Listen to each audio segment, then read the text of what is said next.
مفتی صاحب آپ کی جانب آؤں گی اور یہ بتائیے گا کہ نفلی عبادات کی جو ضرورت ہے اور اہمیت ہے قرآن و حدیث کی روشنی میں بیان کیجیے گا، اور ساتھ ہی کیا نمازیں جو ہیں وہ کسی بھی وقت پڑھی جا سکتی ہیں، اس پر تفصیل سے آپ بتائیے۔ بسم اللہ الرحمن الرحیم، صلی اللہ علیہ حبیب محمد وعلی آلہ وصحبہ وبارک وسلم۔ نوافل کی اپنی ایک خاص اہمیت ہے۔ فرائض تو خیر فرائض ہیں، سبحان اللہ کیا بات ہے، لیکن فرائض کے ساتھ ساتھ نوافل کی اہمیت بھی کچھ کم نہیں ہے۔ فرائض تو بہرحال بندے کی ڈیوٹی ہیں، وہ تو کرنے ہی ہیں کہ بندہ نہیں کرے گا تو اس سے باس پرس ہوگی، مواخذہ ہوگا، تو وہ بہرحال کرنے ہیں۔ نوافل جو ہے ان کے بارے میں باس پرس نہیں ہے، نوافل جو ہے وہ زائد ہیں، نوافل انہیں کہا ہی اس لیے جاتا ہے کہ وہ زائد ہوتے ہیں، لیکن نوافل کا اہتمام کرنا چاہیے اس لیے کہ نوافل اللہ رب العالمین کا قرب حاصل کرنے کا ذریعہ ہیں۔ نوافل اللہ تبارک و تعالیٰ نے باقاعدہ یہ بات اپنے محبوب کو بیان فرمائی، اور اللہ کے محبوب نے یہ بات بتائی کہ بروز قیامت جب حساب ہوگا تو حساب کے وقت بندے کے فرائض میں اگر کوئی کوتاہی ہوگی تو اللہ تبارک و تعالیٰ فرشتوں سے فرمائے گا دیکھو اس کے پاس کوئی نوافل ہیں یا نہیں، تو وہ اگر نوافل ہوں گے تو ان نوافل کے ذریعے فرائض کی جو کوتاہی ہے اس کوتاہی کا ادالہ ہوگا۔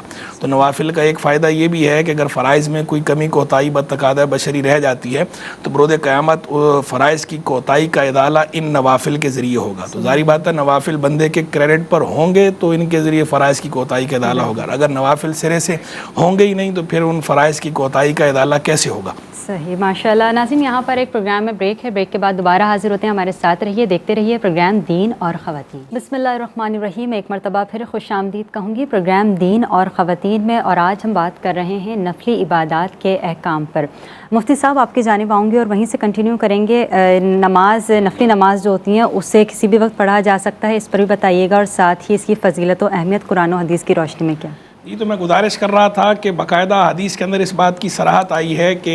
فرائض کی کوتاہی کا ادالہ نوافل کے ذریعے کیا جائے گا، تو نوافل کی اہمیت اس سے بھی ظاہر ہوتی ہے، اور خود قرآن مجید فرقان حمید میں اللہ تبارک و تعالیٰ نے ارشاد فرمایا فمن تطوع خیرا فهو خیر اللہ، کہ جو نیکی کرے بھلائی کے طور پر تو وہ اس کے لیے اچھی ہی ہے۔ اللہ کی رضا کے لیے بندہ نیکی کرے گا، زائد نیکی جو ہے جو اس نے کرنی ہے، نوافل پڑھنے، اس کا فائدہ اس کو ملنا ہے، اس کو خیر کہا گیا ہے، خود قرآن میں اللہ تبارک و تعالیٰ نے خیر فرمایا ہے۔ پھر نوافل کے ذریعے بندے کے درجات بلند ہوتے ہیں اور بندے کے گناہ بھی معاف ہوتے ہیں، اس بات کا بھی باقاعدہ حدیث کے اندر ذکر ہے۔ حضور جان عالم صلی اللہ تعالی علیہ وآلہ وسلم نے ارشاد فرمایا علیک بکثرت السجود، تم پر سجدوں کی کثرت لازم ہے، یعنی کثرت سے سجدہ کیا کرو، کثرت سے نماز پڑھا کرو۔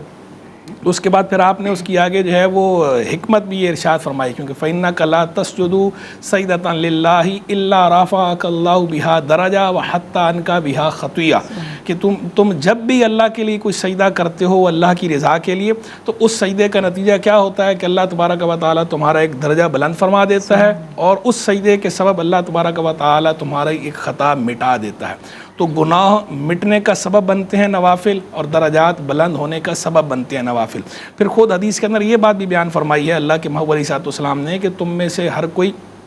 کچھ نہ کچھ حصہ اپنے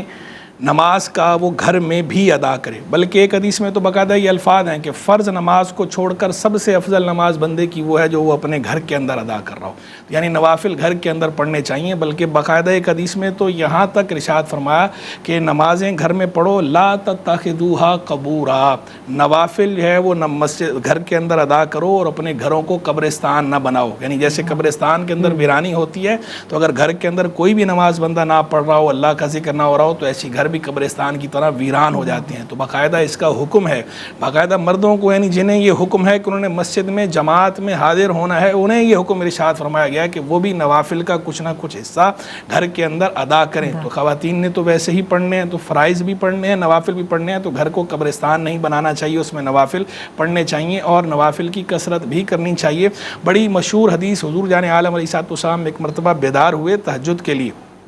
تو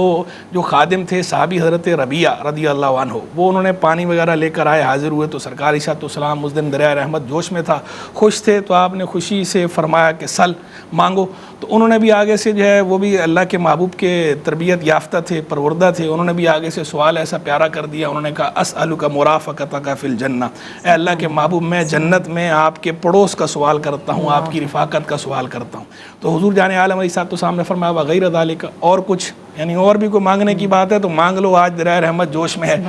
آج جو ہے خاص تجلی ہے۔ تو انہوں نے آگے سے عرض کی ہو ادا کا حضور بس، یعنی گویا آپ سے جب یہ مانگ لیا، اگر آپ نے جنت میں اپنا پڑوس عطا فرما دیا تو اس سے بڑھ کر کیا چاہیے، سب کچھ مل گیا اگر آپ کا پڑوس مل گیا۔ تو اللہ کے محبوب نے اس پر کیا بات ارشاد فرمائی، فرمایا فَعِنِّي عَلَىٰ نَفْسِكَ بِكَثْرَةِ السُّجُودِ، تو سجدوں کی کثرت کے ذریعے اپنے معاملے میں میری مدد کرو، یعنی میں تمہاری شفاعت کروں گا، یہ معاملہ تمہارا ہو جائے گا باذن اللہ، لیکن تم نے سجدے کثرت سے کرنے، نوافل کثرت سے پڑھنے۔ تو گویا یہ اشارہ بھی مل گیا کہ نوافل کی کثرت جو ہے وہ جنت میں داخلے کا باعث بھی بنتی ہے، اور اگر اخلاص و استقامت کے ساتھ ہو، اللہ قبول فرمائے، تو نوافل کی کثرت یہ حضور جان عالم علیہ الصلوۃ والسلام کا جنت میں پڑوس ملنے کا سبب بھی بنتی ہے۔ تو اس سے بڑی کیا بات ہوگی، اس سے بڑی کیا اس سے بڑا چارم ہوگا اس کے اندر۔ بندہ مومن کے لیے سے بڑی کیا بات ہے کہ اسے اللہ کے محبوب کا یہ رفاقت نصیب ہو جائے، جنت نصیب ہو جائے، اور جنت میں سیدنا رسول اللہ علیہ الصلوۃ والسلام کا پڑوس مل جائے۔ تو لہذا نوافل کا کثرت سے اہتمام کرنا چاہیے۔